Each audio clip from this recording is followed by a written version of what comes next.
Tidak ada hal yang paling buruk dan bau yang paling busuk, selain dari perkumpulan manusia-manusia munafik, yang tercampur menjadi satu dalam sebuah kelompok yang biasa kita sebut sebagai partai politik. Jika ada seseorang bertanya, sebetulnya apa fungsi dan kegunaan dari partai politik untuk masyarakat? Jawab saja tidak ada, karena partai politik ini sama sekali tidak memiliki kontribusi apapun untuk membangun negeri, apalagi untuk kepentingan rakyat. Karena visi misi dan tujuan mutlak dari partai-partai politik tersebut tidak lain dan tidak bukan, hanyalah untuk merancang konspirasi demi mementingkan kelompok dan kesejahteraan anggota mereka masing-masing.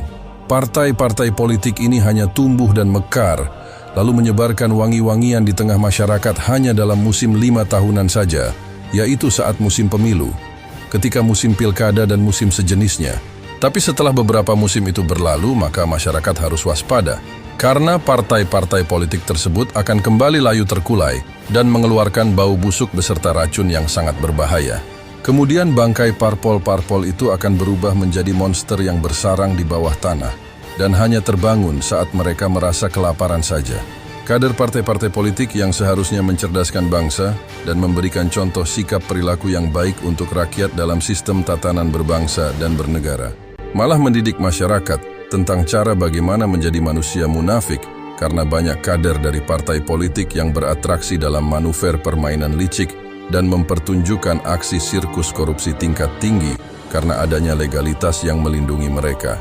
Sebenarnya semua partai politik itu hanya menjadi rumah perlindungan bagi para koruptor, dan partai politik banyak dipergunakan sebagai tangga pijakan oleh orang-orang yang rakus jabatan untuk memenuhi hasratnya dalam memperkosa hukum melalui kekuasaan yang telah mereka raih dalam sebuah kompetisi kotor.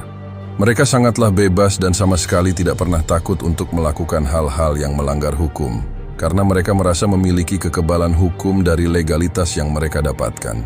Legalitas mereka dilegitimasi langsung oleh rakyat jelata yang sangat minim intelektual. Kemudian suara rakyat itu mereka ambil dengan paksa, lalu ditukar dengan beberapa janji manis dan selembar amplop tipis. Ini juga menjadi salah satu alasan kenapa orang miskin di negeri ini begitu dipelihara. Karena orang miskin dan bodoh itu sangat penting keberadaannya untuk orang-orang kaya, agar orang kaya yang memiliki kepentingan itu bisa dengan mudahnya memperdaya lalu menculik dan mempermainkan suara dari rakyat jelata yang telah mereka rampas.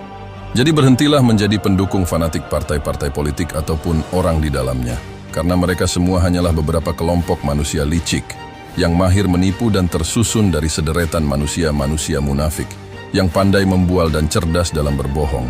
Di sini saya tidak menjelekan atau mendukung partai politik manapun. Saya juga tidak bermaksud untuk menghasut kalian agar membenci partai apapun. Saya hanya menjelaskan tentang pandangan saya dari sisi paling gelap, gelapnya kegelapan partai-partai politik yang sebenarnya, dan pandangan dari sisi gelap ini saya rangkum dari berbagai sumber yang berasal dari fakta yang sudah terjadi dalam 5 dekade terakhir. Jadi jika ada partai politik yang tersinggung atau tidak setuju dengan penilaian saya ini, maka dapat dipastikan dialah dalang dan pelaku utamanya.